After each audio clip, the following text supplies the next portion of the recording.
to it? I think it's dead on. What adjectives you want to add to that? Oh man. Let's add vicious, malicious. Yeah, I like those. Do you want to beat Roxanne up or do you want to win? Yes. All right.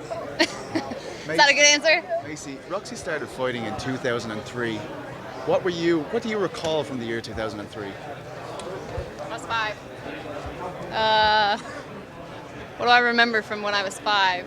I don't know. I don't think I have anything that I can remember from when I was 5. Do you remember anything that's not fighting at this point?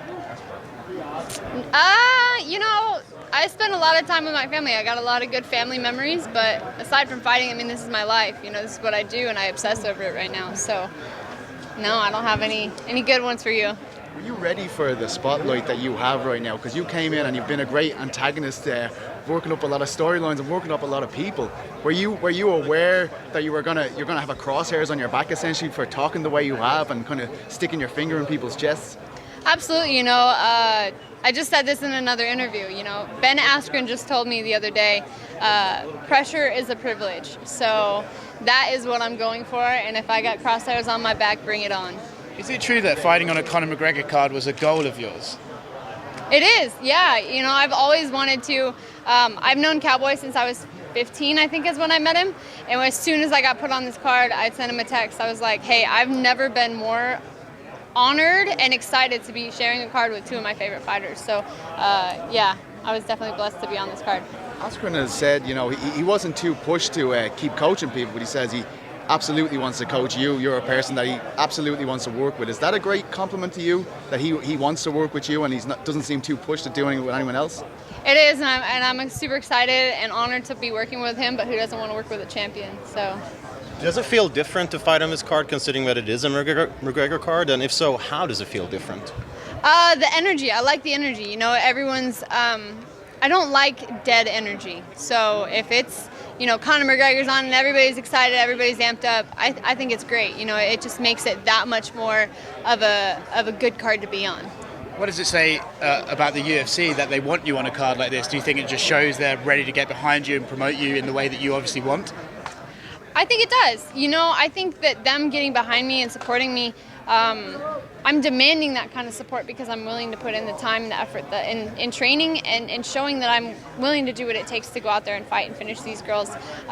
So for them to get behind me is something I expect, because if I'm going to be the best that I can be, I need them. And for them to have a successful women's divisions, they need me too, So it's a beneficial relationship for both of us because, together we're going to create some magic. So I'm excited. You mentioned you like both main event fighters. I'm sure everyone here's asked you, but what is your prediction for Saturday night and the main event?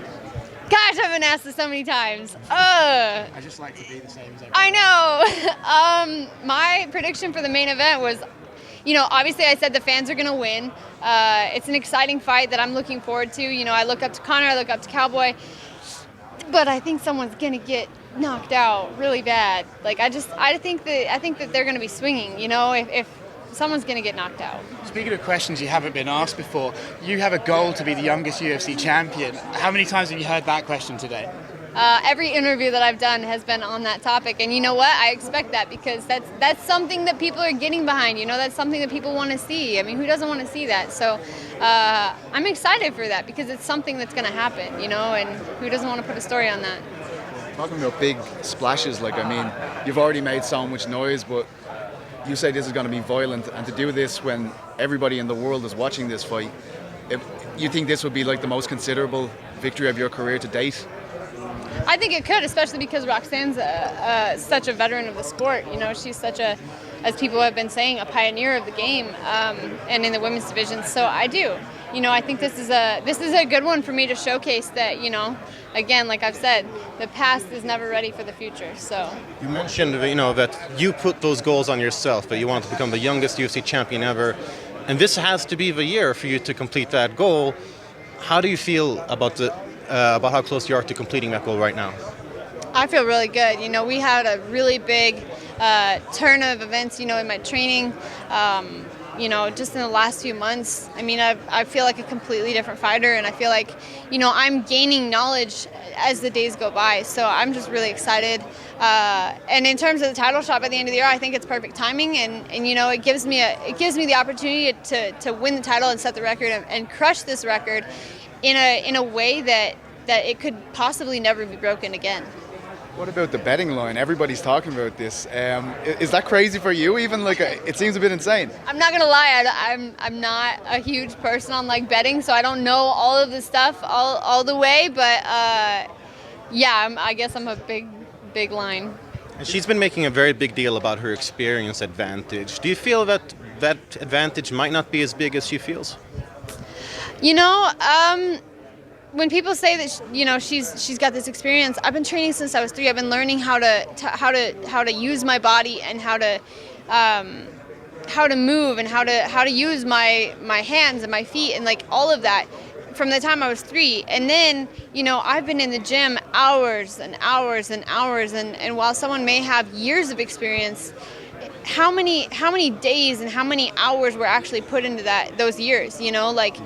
From the time I started training when I was 3 years old to the time, when I started fighting at 15, or training to fight at 15, I was spending 5, 6, 7 hours in the gym every single day. I lived in the gym. So you could look at it from years of experience, but you could also look at it from effort and time and obsession almost. I obsess over this, and I'm excited to show my experience. At 21 years old, it's gonna be really hard for anyone to deny that I have experience. I look like someone who has been in the sport for a long time, and it's just because I work for that.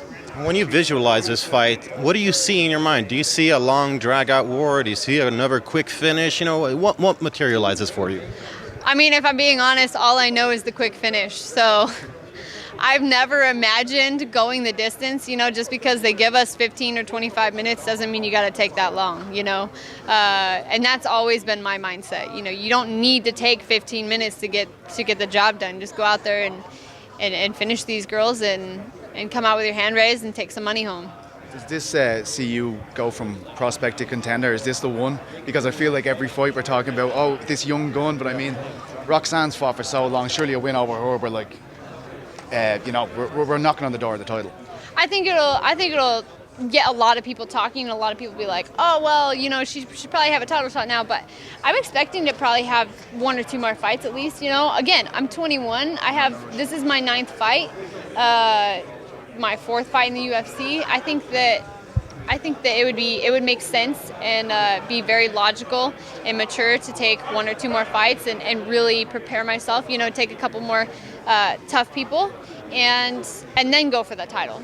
Because I don't need, even though that 2020 could be the year. We're January 2020, so we got 12 more months. So I think the longer I take in this year to continue to grow and mature, the better. But again, if that title shot came in the middle of the year, I'll be ready. I'm ready now, and I'll go out there and I'll fight no matter who it is. It just has to make the right sense. Is it hard to get yourself up for a fight with someone that's known as one of the nicest people in the sport? I mean, is it easier to be, aggressive and violent with someone who's giving you a bit back? But obviously we saw Roxanne warning you about the bad situation in the hotels and stuff. Is it harder to get yourself ready for a fight, get yourself in that intense mode? It's not. I fought Hannah Cyphers and she didn't say anything to me. And now, anytime I go to fight, she texts me. She's like, hey, have fun. Good luck. And then I send her the same thing.